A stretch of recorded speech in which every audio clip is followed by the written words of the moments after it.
Question చూడండి sir, 919 plus 9.019 plus 0.919 plus 9.0019.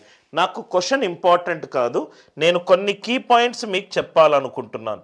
First thing, question చూడంగానే డైరెక్ట్గా స్టెప్ బై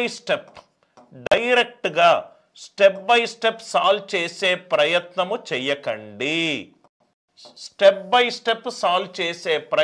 చెయ్యకండి. ఇది మనకు అలవాటైంది. స్కూల్ లెవెల్లో కానీ కాలేజ్ లెవెల్లో కానీ ఫస్ట్ ఫార్ములా రాసి బాక్స్ పెట్టి దానికి మంచి కలర్ఫుల్ చేస్తే 1 మార్కు, సబ్స్టిట్యూట్ చేస్తే 1 మార్కు, ఆన్సర్ వస్తే 1 మార్కు, అలా అలవాటు అయిపోయింది. కాబట్టి క్వశ్చన్ చూడంగానే మనము right step by step solve చేస్తాము. ఇది రాంగ్ పద్ధతి. మీరు యాక్చువల్గా క్వశ్చన్ ఏంటంటే, నేను చాలాసార్లు నా వీడియోస్లో చెప్పాను సార్, క్వశ్చన్ అంటే ఇక్కడి నుంచి ఇక్కడి వరకు కాదు. క్వశ్చన్ ఎక్కడి నుంచి ఎక్కడి వరకు? క్వశ్చన్ అంటే ఇక్కడి నుంచి ఇక్కడి వరకు. ఆన్సర్ ఆప్షన్స్ చూడకుండా మనము క్వశ్చన్ సాల్వ్ చేసే ప్రయత్నం చేస్తే మనకు కాంపిటేటివ్ ఎగ్జామినేషన్లో రైట్ డైరెక్ట్గా కీపర్కి క్యాచ్ ఇచ్చినట్టు. అసలు అది కొన్ని బాల్స్ని మనం వదిలిపెట్టాలి, కొన్ని బాల్స్ని చాలా స్మార్ట్గా ఆడాలి. నేను ఎక్కువగా నా మ్యాథ్స్ క్లాసులన్నీ ఒక క్రికెటింగ్ ఎక్స్పీరియన్స్ తోటి నేను ఆ అనాలజీ తోటి చెప్తూ ఉంటాను. ఇది చూడండి సార్, 919 ప్లస్ 9.019 ప్లస్ 0.919 9.009. నేను మీకు ఏమన్నాను సార్, అప్రాక్సిమేషన్ యూజ్ చేసుకోవచ్చు, యూనిట్ డిజిట్ యూజ్ చేసుకోవచ్చు, డివిజిబిలిటీ రూల్ యూజ్ చేసుకోవచ్చు, ప్రైమ్ నంబర్ యూజ్ చేసుకోవచ్చు. ఇవన్నీ ఆన్సర్ ఆప్షన్స్. సో ఇక్కడ మనం చూద్దాం సార్, మనం ఇక్కడ అప్రాక్సిమేషన్ లాజిక్ యూజ్ చేసే ప్రయత్నం చేద్దాం. క్వశ్చన్ ఇంపార్టెంట్ కాదు, క్వశ్చన్ మీకు ఎక్కడైనా దొరుకుతుంది, కానీ నా లాజిక్స్ మీకు ఎక్కడా దొరకవు సార్. ఏ టెక్స్ట్ బుక్లోనూ నేను కూర్చొని నేను ప్రిపేర్ చేసిన సొల్యూషన్సే మీకు చెప్తాను సార్. రైట్, ఫస్ట్ ఆప్షన్లు చూడండి. ఆప్షన్లు కొన్ని దూరంగా ఉన్నాయి, 937 973. మిగతా ఆప్షన్లు కూడా 937 973. ఆప్షన్లు దూరంగా ఉన్నప్పుడు, ఆన్సర్ ఆప్షన్ల మధ్యలో బిగ్ డిఫరెన్స్ వచ్చినప్పుడు మనం ఏ లాజిక్ యూజ్ చేయాలి? అప్రాక్సిమేషన్. ఆ పాయింట్ చెప్పడానికే ఫస్ట్ వన్. ఇక్కడ చూడండి సార్, ఫస్ట్ వన్ ఏమో 919 9 పాయింట్ సంథింగ్ అప్రాక్సిమేటెడ్ టు 9, మళ్ళీ 0.9 అప్రాక్సిమేటెడ్ టు 1, మళ్ళీ 9 పాయింట్ సంథింగ్ అప్రాక్సిమేటెడ్ టు 9. ఎందుకు సార్ అప్రాక్సిమేషన్ లాజిక్కే యూజ్ చేశారు? ఆన్సర్ ఆప్షన్స్ దూరంగా ఉన్నప్పుడు, క్వశ్చన్లో కనుక న్యూమరికల్ వాల్యూలు ఇచ్చినప్పుడు యూజ్ చేయాల్సిన మెథడే approximation. 919 plus 9 plus 1 10, 10 plus 9 19, 19 plus 919 938. Answer అనేది 938కి దగ్గరగా ఉంటుంది. 938కి దగ్గరగా ఉంటుంది.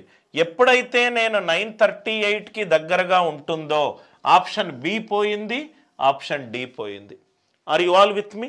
రైట్, క్వశ్చన్ చూడంగానే డైరెక్ట్గా చాలామంది ఇట్లా అలవాటు అయిపోతారు సార్. 919.000 రైట్, 9.019 0 ఇట్లా చెయ్యకూడదు సార్ మనం ఎగ్జామినేషన్లో.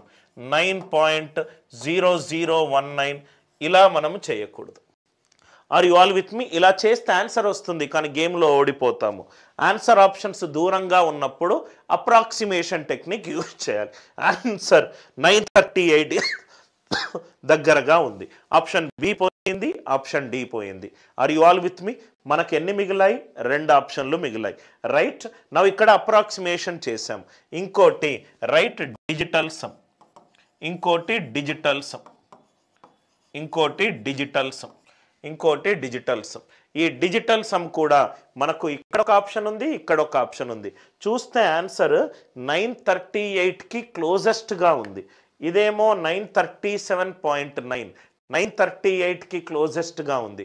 ఇదేమో 937.3, 938కి క్లోజ్గా లేదు. అంటే మనకు చూస్తూనే ఉంటే ఆన్సర్ ఏదో మనకు తెలుస్తుంది.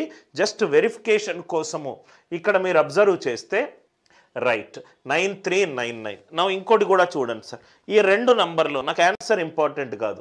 యూనిట్ డిజిట్ సమానంగా ఉంది. టెన్స్ ప్లేస్ సమానంగా ఉంది. హండ్రెడ్స్ ప్లేస్ డిఫరెంట్గా ఉంది.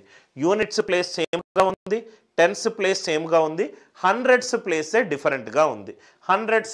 డిఫరెంట్గా ఉంది. మొత్తము డాట్ తర్వాత 4 డిజిట్లు ఉన్నాయి. సపోజ్గా ఇది వేసినా కానీ మీరు ఇక్కడ 0 పెట్టుకోండి, ఇక్కడ 0 పెట్టుకోండి, ఇక్కడ 0 పెట్టుకోండి. డాట్ తర్వాత 4 ప్లేసులు, ఓన్లీ థర్డ్ డిజిట్ మాత్రమే డిఫరెంట్గా ఉంది. ఇక్కడ 9, 9 + 9 18 + 1 19, ఇది 1 + 1 + 1, ఇదంతా 3. థర్డ్ ప్లేస్ మనకు హండ్రెడ్స్ ప్లేస్ మనకు 3 ఉండాలి. హండ్రెడ్స్ ప్లేస్ మనకు ఎంత ఉండాలి? 3 ఉండాలి. ఇక్కడ హండ్రెడ్స్ ప్లేస్ 9 ఉంది. ఇది కూడా చేయాల్సిన అవసరం లేదు. 9.09ని 9 అనుకున్నా, 0.9ని 0.1 అనుకున్నాను, 9.00ని 9 అనుకున్నాను. అంటే ఆన్సర్ అప్రాక్సిమేట్గా 938కి దగ్గరగానే ఉండాలి. ఎట్లయినా ఆప్షన్ ఏ మనకు వెళ్ళిపోయింది. మళ్ళీ చెప్తున్నాను సార్, ఆన్సర్ ఆప్షన్లు కనుక దూరంగా ఉంటే అప్రాక్సిమేషన్ లాజిక్ యూజ్ చేయండి. అప్రాక్సిమేషన్ నియరెస్ట్ రైట్ సహజ సంఖ్యకి ఏది దగ్గరగా ఉంటే అది తీసుకోండి. సార్ నేను ఇది యూజ్ చేస్తాను అని మీరు అనుకుంటే గనక మొత్తము చెయ్యకుండా ఇది ఆప్షన్లు చూడండి. 9 ఉన్నది, 3 ఉన్నది, 7 ఉన్నది, 3 ఉన్నది, 9 ఉన్నది, 9 ఉన్నది, 9 ఉన్నది. అందుకే నేను డిజిటల్ సమ్ చేద్దామా అనే ప్రయాణించే లోపట ఇది నాకు ఆన్సర్ ఇవ్వదు అని తెలిసి నేను హండ్రెడ్స్ ప్లేస్కి వెళ్ళాను. మీకు డిజిటల్ సమ్ కూడా యూజ్ చెయ్యాలా అనే థాట్ వచ్చినప్పుడు ఆన్సర్ ఆప్షన్స్ యూజ్ చేసుకోండి. నేను మీకు క్వశ్చన్కి ఆన్సర్ చెప్పకుండా ఏ మెథడ్ ఎక్కడ ఉపయోగపడుతుంది, ఎప్పుడు ఏ మెథడ్ రైట్ మనం యూజ్ చెయ్యాలి, ఎప్పుడు ఏ మెథడ్ జోలికి వెళ్ళొద్దు అని చెప్పే ప్రక్రియనే లైవ్ క్లాస్. ప్రతి క్లాసు మిమ్మల్ని ఆలోచింపజేయాలి, మీలో ఉన్న లాజికల్ థింకింగ్ ఇంక్రీజ్ చేయాలనే ఒక ulterior outcome sir. I hope the first question is clear.